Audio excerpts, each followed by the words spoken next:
आप देख रहे हैं उदित राज न्यूज, सब पर नजर, सबकी खबर। नमस्कार, आप देख रहे हैं उदित राज न्यूज। मैं पिंकी लेकर आई हूँ आपके लिए आज की कुछ खास खबरें। तो देखते हैं क्या है आज की कुछ खास खबरें। औज़ु बिल्लाहि मिनश शैतानिर रजीम, बिस्मिल्लाहिर रहमानिर रहीम, बिही नस्तईन। नाज़रीन, बहुत से फ़ोन आ रहे हैं और लोग क़ुरबानी के सिलसिले में जस्तजू कर रहे हैं और सवाल कर रहे हैं कि बकरीद में क्या है। तो सबसे पहले मैं एक बात बता दूं कि जो क़ुरबानी का मसला है, वो क़ुरबानी का मसला, भाई बकरीद में दो चीज़ें हैं, एक नमाज है, एक क़ुरबानी है। नमाज के लिए वही हुक्म है जो ईद उल फ़ित्र में हुआ है कि हम घर के ऊपर भी नमाज़ पढ़ सकते हैं, हमको नमाज घर पे पढ़ना चाहिए। चूँकि हमारे लिए परमिशन नहीं है हुकूमत की तरफ से, लिहाजा हम घर पर अकेले भी नमाज़ पढ़ सकते हैं, चार लोग जमा होकर भी नमाज़ पढ़ सकते हैं बकरीद की। उसमें कोई मरहला नहीं, कोई मसला नहीं है। नंबर एक बात, नमाज का मसला क्लियर है, हमको नहीं, चूँकि इस वक्त जो बीमारी चल रही है उस बीमारी से हमको अपने को महफूज रखना है, हमको बचा के रखना है। अब दूसरी बात क़ुरबानी की है। जहाँ तक क़ुरबानी का सवाल है, क़ुरबानी वाजिब उस वक्त होती है कि जब हम हज करने जाएं। हम हिंदुस्तान में अगर हैं तो हमारे ऊपर ताकीद की गई है, मुअक्कद है कि आप क़ुरबानी कीजिए। तो अगर हमारे इख्तियार में है क़ुरबानी करना तो बिल्कुल हम क़ुरबानी कर सकते हैं। लेकिन चूँकि जो कोरोना चल रहा है, जिसकी वजह से आज पूरी दुनिया परेशान है, हमारे मुल्क के अंदर, हमारे सूबे के अंदर जिस शिद्दत से बढ़ रहा है, तो हमारी लोगों से अपील यही है, अपील करना चाहते हैं कि क़ुरबानी सुन्नत मुअक्कद है। अगर आप कहीं पा जाएं, आपको मिल जाए कोई जानवर, तो आप घर में अकेले उस पर क़ुरबानी करवा दीजिए।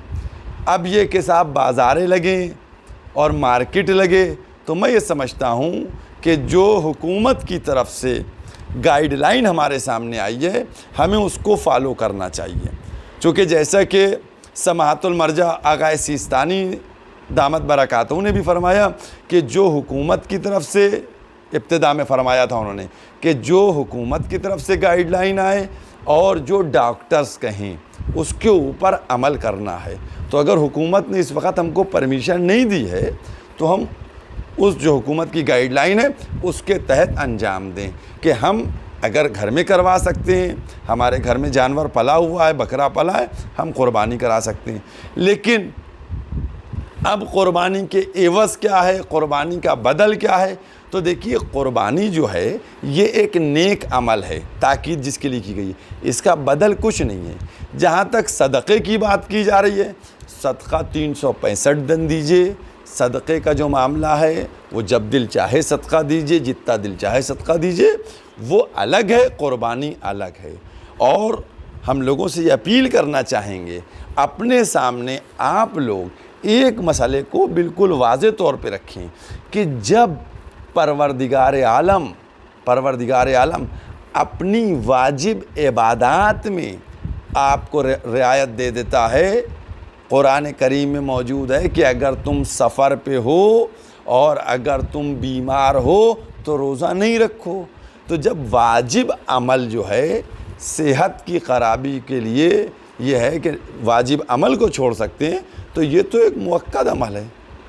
जब आपकी नीयत सालिम है तो इंशाअल्लाह परवरदिगार उसकी जज़ा देगा, क्योंकि सबको मालूम है कि इस वक्त हालात क्या हैं। लिहाजा हमारी यही अपील है कि जो वायरस चल रहा है, जिस तरीके से बीमारी तेज़ी से फैल रही है, इधर तो आप देख ही रहे हैं कि तेज़ी से फैल रही है, तो उसमें हम एहतियात करें और हुकूमत की गाइडलाइन के मुताबिक अमल करें। जहाँ तक क़ुरबानी का मसला है, अगर हमको मिल जाता है। और एक बात ये कि देखिए, जो लोग क़ुरबानी करें, दो चीज़ें और अपील करूँगा। एक ये कि इसमें जो है, जो वीडियो आजकल हर चीज़ में बनते हैं, वीडियो बनाकर नहीं डाले जाएं।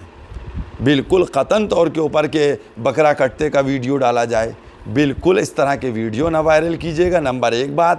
نمبر 2 بات یہ کہ جن جانوروں پر قربانی ہوتی ان پہ کیجیے گا، جن جانوروں پہ حکومت کی طرف سے پابندی ہے ان پر قطعاً قربانی نہیں کیجیے گا۔ نمبر 3 بات یہ کہ سڑک پہ گلی میں اس طریقے سے نہ قربانی کی جائے اور نہ جو اندر کی چیزیں نکلتی ہیں ان کو پھینکا جائے، بلکہ جیسے ہم نے دیکھا اپنے بچپنے میں بزرگ لوگ کرتے تھے کہ پہلے گڈھا کھودتے تھے، اس گڈھے کے اندر جو گندگی ہوتی تھی وہیں کٹتا تھا، وہیں خون اور وہیں گندگی دفن کر دی جاتی تھی۔ میں سمجھتا ہوں اس پہ عمل کرنا چاہیے، چونکہ ہم اگر خود محفوظ رہیں گے تو پھر دوسرا بھی محفوظ رہے گا۔ اگر ہم نے گندگی پھیلائی تو یہ مرض ہمارے گھر میں بھی خدا نخواستہ آ سکتا ہے اور یہاں سے دوسروں تک بھی پہنچ سکتا ہے۔ لہٰذا ذرا سے بھی آپ کی لاپرواہی، ہماری لاپرواہی جو ہے وہ بہت بڑی پریشانی کو دعوت دے سکتی ہے۔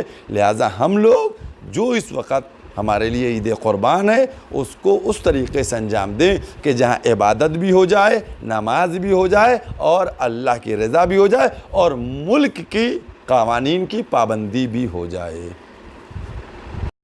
تو یہ تھی ہماری آج کی وشیش رپورٹ۔ پھر ملتے ہیں ایک نئی اپڈیٹ کے ساتھ، تب تک جڑے رہیے ہمارے ساتھ، دیکھتے رہیے ادت راج نیوز۔